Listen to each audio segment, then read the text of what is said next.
Welcome back to CHOWTIME Pods. Your host, I got a video today from Alexander Grace.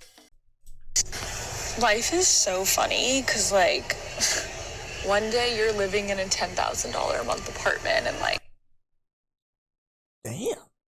10,000? Apartment? Getting to do whatever you want and eating at Michelin star restaurants all the time and going on a vacation... Oh, right. Because she was with a rich guy. Understood. ...to the Amman Hotel in Sri Lanka and then extending the trip and going to Singapore and staying at the Ritz-Carlton. And you're with this man who you think you're going to marry, and he's made you financially dependent on him over the course of the relationship. And then you get into a fight one night. It's January, so when I get back to New York, I will have technically nowhere permanent to live. Okay, she is lying. Let me be clear, you are not a victim. He did not make you financially dependent upon him. That is false, and like all lies, it falls apart under scrutiny. Here's why you always lying. Stop fucking lying. What actually happened. You met a man who had something that you wanted. Masculinity expressed through wealth, holidays, luxury. He met you and you had something that he wanted. Femininity, expressed through companionship, support, and sex. Your relationship was built upon this implied exchange. But the deal was broken. You got into a fight with him, and men don't like women who fight them. Men like women who are kind and calm, who resolve disagreements or misunderstandings respectfully and with rationality. But you got into a fight, and at that stage, you broke the terms of the deal. You were no longer providing the femininity that he wanted, and so he ended the relationship. This is exactly one of the biggest reasons, men. Like, not just this, but a lot, right? Money, status, working on your purpose. You get these types of options. You get to be able to just walk away without any repercussions or anything because you're in control of your own destiny, right? This is why you grind hard to make good money. I'm not saying everyone's going to make good money, but you want good money because it makes your life easier. It gives your life options. And it gives you control, in my opinion. I was talking to my best friend from Iowa, and he was just talking about how much I care about money. It's not that I care about money. I care about control. I care about control in my life. I want to control things. I want to control as much as possible, and I need money for that, to be able to control. That's just like what we were talking about. Matched the withdrawing of your feminine contribution by withdrawing his masculine contribution. No more Michelin restaurants, no more $10,000 a month apartment, no more overseas holidays. The relation. I was gonna say how she was able to afford a 10. And then as she was talking, I was like, oh yeah. Man. Relationship has ended. He is no longer receiving any benefits from you, so naturally, you no longer get anything from him. At no point in the relationship did he ever make you financially dependent upon him, any more than you made him emotionally dependent upon you. Both of you, of your own free will, without coercion, chose to be voluntarily reliant upon each other as a mutual exchange in the relationship. If you want 100%, and then while he's talking about how they always flip into a victimhood, that the man just showed them all his lifestyle and just left them. And? To be financially independent, you can always work and earn your own money. You made the decision to not do that. Don't blame him. That was your choice. Take accountability. Or if you did not want to work, you should have been more diligent in making sure that you kept providing value to him. If he is funding a luxury lifestyle for you, then he probably expects in return gratitude, sexual generosity, and certainly no fights. Your role is to make his life easier and more enjoyable, not more difficult. If you wanted continued access to his money, then you should have done a better job at providing him with what he wanted. This is why a lot of women are miserable. They find these men. I'm not saying they don't. These men do date around, but none of them can ever impress these men or get these men to settle down because you guys always fuck up. Belief that you have that because he funded your lifestyle, that means that he made you financially dependent upon him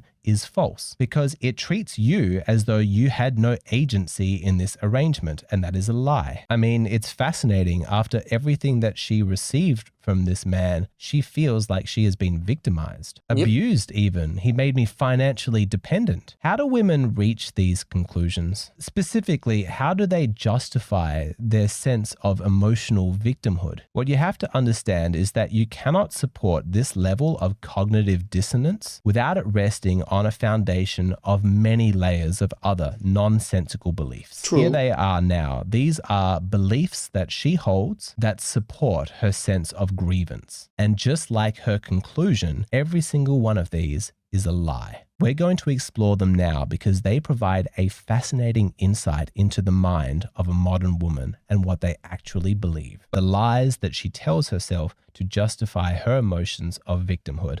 Let's tackle this one at a time. So, first, the belief that men are responsible for her expectations. She thought that he was going to marry her. Why? That feeling clearly was not mutual. He broke it off with ease. You're causing fights. Okay, so now we're done. Like, he clearly wasn't very invested. Lots of wealthy men date young, attractive girls. They let them share their lifestyle, but there's no thought to a deeper commitment. True. Clearly, that's what this was. So why did she think that she was going to be any different? Where did this expectation come from? The answer is from her feelings, not from the facts. He felt to her like a husband because of the way that he treated her, the way he provided for her. She thought, oh, this feels just like how I want my husband to treat me. But now he is blamed for the delusional fantasy that she indulged? That makes Damn.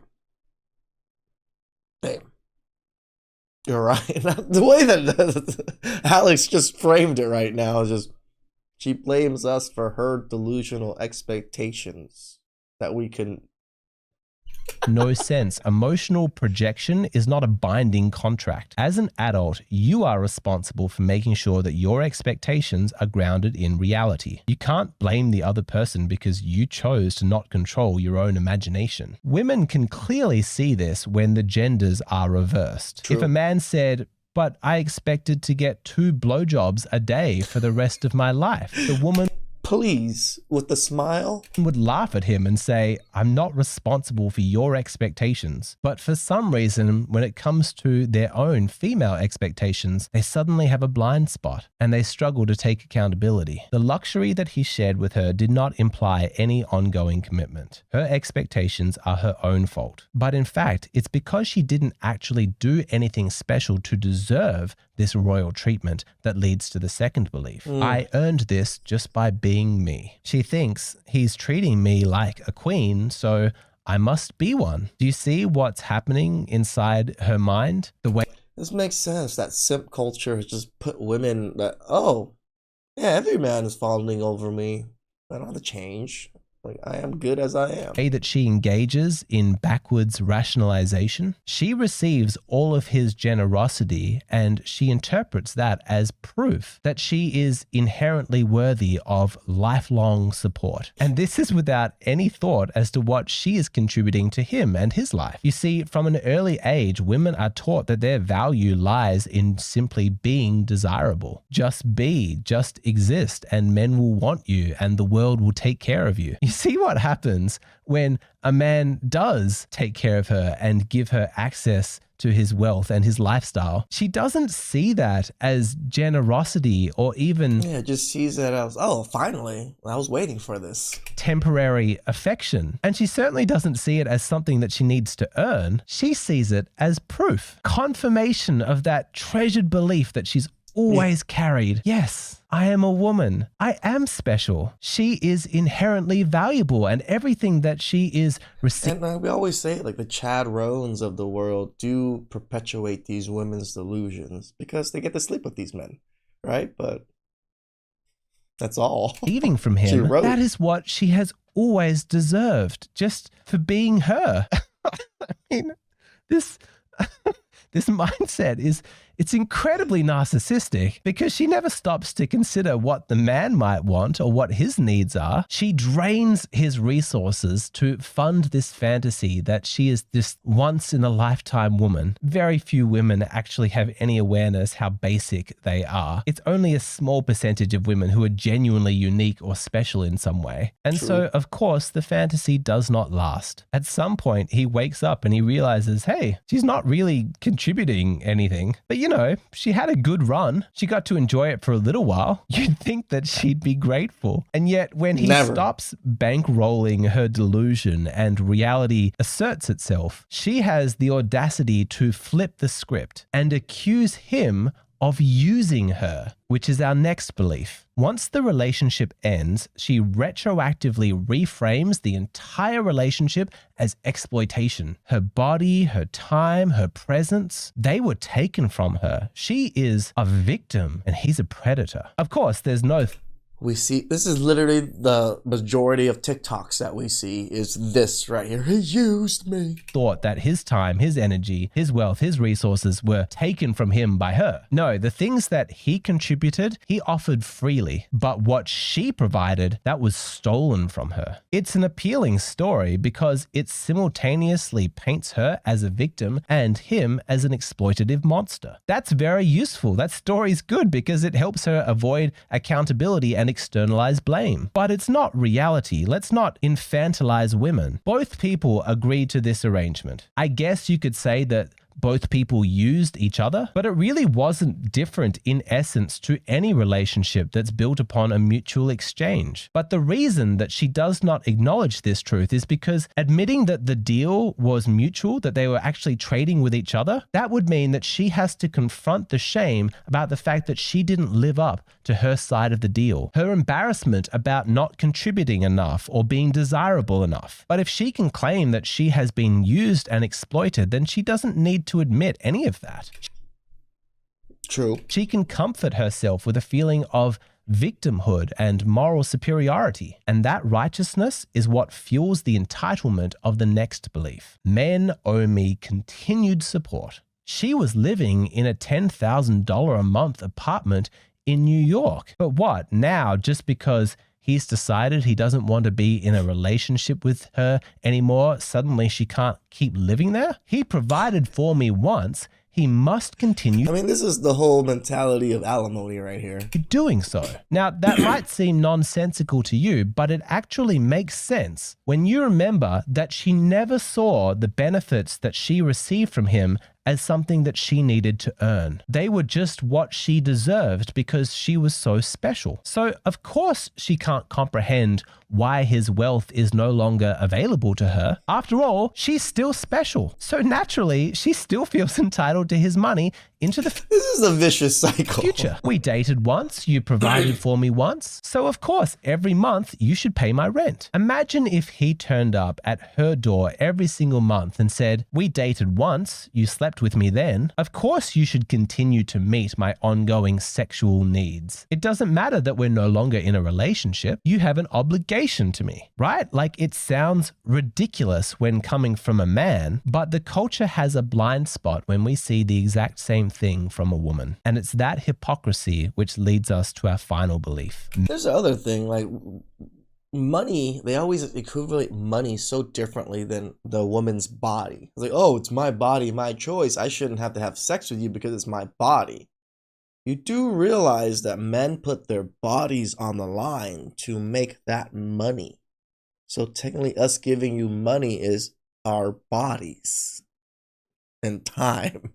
Men's provision should not be transactional. And here we see the double standards, the raw, putrid sexism on full display, clear, all out in the open for everyone to see. The common belief held by so many modern women that a man should provide just because he's a man. But if he expects something in return from a woman, then he's being manipulative or even abusive. Women are well practiced at dressing this up nicely, making it sound like something noble. A real man provides, he does his duty. It's sneaky because it appeals to men's inherent sense of honor. Men feel obliged to live up to those expectations, to be that traditional man, to provide for a woman. And I actually don't have a problem with that, except that it's one-sided. Because while the culture sees that it is honorable for a man to do his traditional duty for a woman, and it's empowering for women to demand that from men, if a man asks a woman to perform her traditional duties, to cook, to clean, to look pretty, now he's sexist. Now he's controlling. He's an abuser. Well, that's convenient, isn't it? And there you have it. Now you can see all the beliefs that exist inside the female mind that enable her to claim that he made her financially dependent upon him. It's not pretty, is it? Because there's no consistent principle of justice or logic here. It's just sexism. Always is. The belief that women deserve special treatment just because they are women and men are obliged to give that to them. It's indefensible. And it's got to end. Now, as you can probably tell from this video, I'm a fan of transactional relationships, not in terms of like escorts, but just in terms of both men and women being consciously aware that when they're entering into a relationship, it's done with the expectation that they both provide something of value to the other. And it's good to be aware of what that is because it makes sure that both parties are actually conscious of the arrangement and getting a good deal. In broad terms, what you'd say is that men trade their masculinity and women trade their femininity. But you might ask the question, where does this leave love? Shout outs to Alex. I love the man. Always learn so much. Always, churning my gears and helping me connect other thought processes to what he's talking about in the videos, or even just like little thought processes that I never even thought about, right? Or even how women operate or certain things. It's good to have little refreshers here and there, especially from someone that genuinely cares, right? He genuinely cares. Please like, subscribe, comment down below. I really appreciate that. And I'll catch you guys next time. Ciao.